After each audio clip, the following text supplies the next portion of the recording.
Bonjour et bienvenue sur Les Clés de la Réno, le podcast qui t'accompagne dans ta rénovation pour aménager et décorer la maison qui te correspond, celle qui te fait rêver. Avec cet épisode, tu t'apprêtes à écouter un extrait d'un épisode passé. S'il t'a plu, je t'invite à retrouver l'épisode dans son intégralité dans les notes de cet épisode. Et retrouve-moi aussi sur Instagram, c'est tout simplement Les Clés de la Réno pour apprécier en images ces partages de bonnes astuces et d'inspiration. Bonne écoute! Vous allez aussi réfléchir à si vous voulez une salle de bain pour toute la famille, parce que finalement une suite parentale, ça ne vous est pas utile, ou si vous préférez ne pas en faire une priorité, ou au contraire, vous voulez absolument une salle de bain pour les enfants et une autre pour les parents, parce que justement, les enfants deviendront grands et qu'à un moment, une seule salle de bain ne suffira plus. Parce que oui, rénover une maison sans enfants, avec enfants en bas âge ou avec des ados, c'est pas du tout la même chose. Et peu importe où vous en êtes dans le fil de la vie, il est fort probable que votre maison doive suivre votre évolution. Il faut évidemment le prendre en considération dans l'évaluation de vos besoins, mais surtout de vos futurs besoins. Peut-être aussi que cette salle de bain parentale, c'est votre havre de paix, votre spa à vous, et qu'elle peut bien être seulement constituée d'une baignoire que ça vous suffirait. Si on parle des enfants justement, vous voulez peut-être plutôt des grandes chambres pour les enfants parce qu'ils y passent beaucoup de temps, un peu comme ce que je vous disais précédemment, bien plus que nous, ou une grande chambre pour les parents parce que c'est votre cocon après tout et que c'est ce dont vous avez besoin. Les chambres des enfants doivent être grandes parce qu'ils y jouent et passent le plus clair de leur temps, ou au contraire, vous estimez qu'elles peuvent être plus petites parce que vous voulez une salle de jeu indépendante qui permettra de garder les chambres rangées, tandis que c'est cette salle qui accueillera leur bazar et jeux en tout genre. Même si là on est d'accord, on peut toujours rêver. Est-ce que vous souhaitez permettre à vos enfants d'avoir leur indépendance en grandissant, avec peut-être un étage qui leur est entièrement dédié,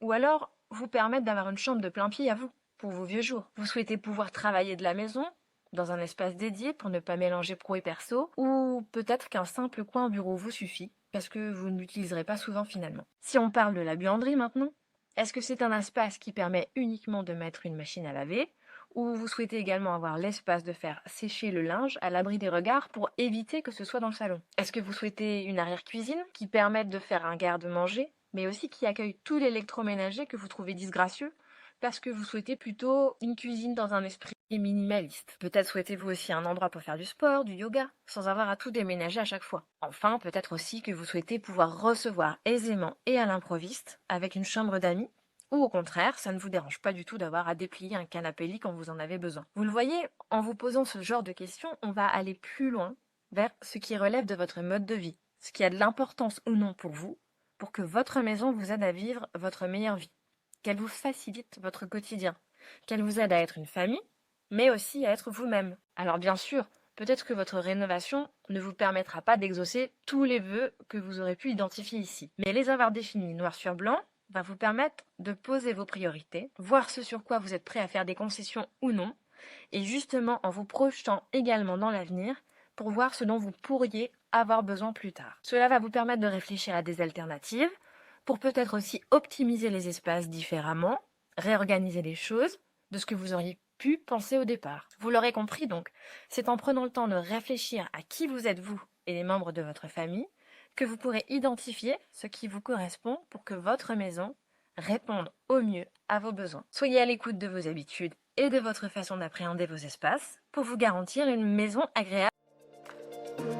Et voilà, c'est fini pour aujourd'hui. On se retrouve très vite pour le prochain épisode. Et d'ici là, note le podcast sur ta plateforme d'écoute préférée. Ça m'aide toujours énormément. Et surtout, porte-toi bien.